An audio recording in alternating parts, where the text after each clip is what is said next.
नमस्कार, मैं हूं आचार्य कुलदीप पांडे। बहुत बार जब जन्म कुंडली में सूर्य भगवान का अशुभ प्रभाव मिलता है तो उस अशुभ प्रभाव को शुभ प्रभाव में परिवर्तित करने के लिए मंत्र, जप, ध्यान, व्रत, पूजन और स्नान, ये आदि अनेक प्रकार की चीज़ें बताई गई। मंत्र का जप करेंगे तो हमें अनिष्टकारी सूर्य से लाभ मिलेगा, जप करेंगे तो मिलेगा, व्रत करेंगे तो भी मिलेगा, पूजन ध्यान करेंगे उसी प्रक्रिया में आता है तो भी मिलेगा, स्नान करेंगे तो भी मिलेगा। आइए देखते हैं कि समझते हैं कि कैसे क्या करने से क्या लाभ मिलता है। उदाहरण के रूप में ये सूर्य भगवान का मंत्र है, ओम ह्राम ह्रीम ह्रौम सः सूर्याय नमः। ये सूर्य भगवान का मंत्र है। अगर सूर्य भगवान अनिष्टकारी हो रहे हैं और इस मंत्र का हम जप करते हैं तो हमें लाभ मिलता है। तो ये तो जब हमें निरंतर करना है। प्रारंभ कब से करना है? रविवार से, क्योंकि सूर्य का है। हमें अगर व्रत रहना है तो प्रयास करें कि 1 साल तक व्रत रहें लगातार। लेकिन 1 वर्ष तक अगर हम व्रत नहीं रह सकते तो कम से कम 30 रविवार, और इतना भी बहुत कठिन लगता है तो 12 रविवार तक तो हमको अवश्य ही व्रत रहना चाहिए। अच्छा, सूर्य भगवान को अर्घ कैसे देंगे? अर्घ का मतलब जल चढ़ाना।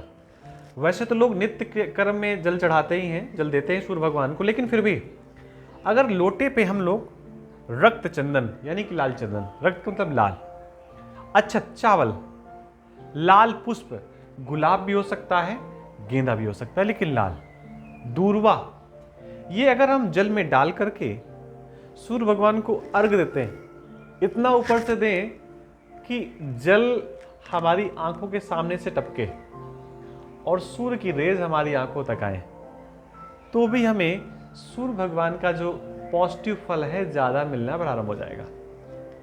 भोजन में क्या करना है? देखिए, ये जितनी भी चीजें हैं समझने का प्रयास करिएगा, सब प्राकृतिक चीजें हैं। गेहूं पैदा कब होता है?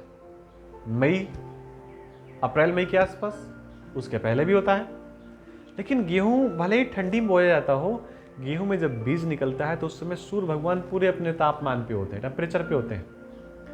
तो गेहूं, दलियां, ये सब चैत की फसलें हैं। दूध, दही, घी आदि इन चीज़ों का अगर आप व्रत के दिन सेवन करते हैं तो भी सूर्य भगवान का पॉजिटिव रिजल्ट हमें और आपको मिलना प्रारंभ हो जाएगा। आगे बात करते हैं, ये तो हुआ, स्नान भी कर सकते हैं हम, जैसे केसर, जेठी मधु, कमलगट्टा, इलायची, खस, देवदारू और पाटला, ये औषधियाँ बताई गई हैं।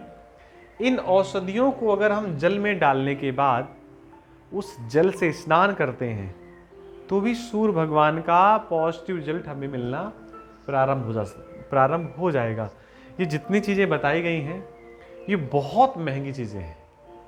महंगी का मतलब इनमें से अगर एक भी कर लिया जाए तत्काल प्रभाव देखने के लिए हमें स्नान करना चाहिए।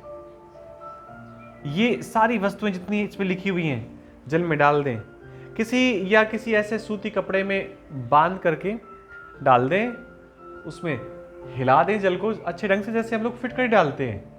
जिस प्रकार फिटकरी डालने से पानी शुद्ध हो जाता है उस प्रकार ये औषधियाँ डालने से भी जल शुद्ध हो जाता है।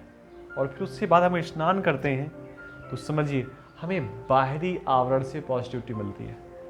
इन वस्तुओं को अगर हम सेवन करते हैं भोजन के रूप में, प्रसाद के रूप में, तो हमें अंदर से ताकत मिलती है। इसको अगर हम सूर्य को अर्घ देते हैं तो सूर्य की पॉजिटिव रेज हमारे शरीर पर आएंगी। हम व्रत करते हैं और सूर्य भगवान के मंत्र का जप करते हैं, इतनी प्रक्रिया कर लेंगे तो फिर सूर्य भगवान अपना नेगेटिव प्रभाव कभी देंगे ही नहीं, निश्चित ही पॉजिटिव प्रभाव देंगे। मिलेंगे किसी और जानकारी के साथ। अगर पहली बार आप चैनल पर हैं तो सब्सक्राइब करना बिल्कुल ना भूलें। कमेंट करके अपनी बात कहें, जय जगन्नाथ लिखें। कुछ पूछना हो आप हमसे बात कर सकते हैं। आप सबको पुनः राम राम, नमस्कार।